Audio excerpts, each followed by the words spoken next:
এই গল্পটা একটা মেয়ের নয়, এই গল্পটা একজন মায়ের, যিনি ৫০ বছর বয়সে নিজের স্বপ্ন শুরু করেছিলেন। যখন আশেপাশের সবাই বলছিল, "এখন তো তোমার অবসরের সময়", তখন তিনি বললেন, "এটাই তো আমার শুরুর সময়।" তার নাম ফাল্গুনী নায়ার। আর তার হাত ধরেই জন্ম নেয় নায়িকা। ফাল্গুনী ছিলেন একজন বড় কর্পোরেট চাকরিজীবী। তিনি ছিলেন কোটাক মাহিন্দ্রা ব্যাংকের ম্যানেজিং ডিরেক্টর। সবকিছুই ছিল তার, সম্মান, বেতন, জীবন। কিন্তু একটা জিনিস ছিল না তার, আর সেটা হলো তার নিজের স্বপ্ন।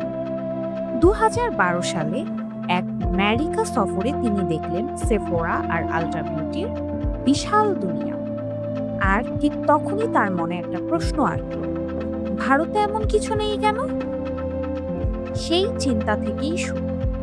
৫০ বছর বয়সে নিজের সঞ্চয়ে প্রায় ২ কোটি রুপি বিনিয়োগ করে নিজের ছেলে মেয়ে আর একটা ছোট টিম নিয়ে শুরু করেন নায়িকা।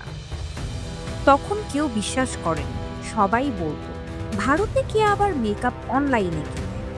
মেয়েরা তো দোকানে গিয়েই শেড দেখে কিনে। কিন্তু ফাল্গুনী জানতেন ভবিষ্যৎ বদলাতে চলেছে। প্রথমে কিছু কসমেটিক্স, পরে skin care, fashion, beauty tips, YouTube. নায়িকা হয়ে উঠল নারীদের বিশ্বাসের নাম। তারপর এলো সেই দিন, ২০২১ সালের আইপিও। নায়িকা প্রথম নারী নেতৃত্বাধীন কোম্পানি হিসেবে শেয়ার বাজারে বাজিমাত করল। আজ নায়িকা একটা $1 বিলিয়ন ব্র্যান্ড, আর ফাল্গুনী নায়ার হয়ে উঠল ভারতের সেলফ মেড মহিলা বিলিয়নার। তিনি প্রমাণ করে দিলেন বয়স কখনো বাধা না, নিজের জায়গা থেকে নিজের জেদ দিয়ে একদিন ইতিহাস লেখা যায়।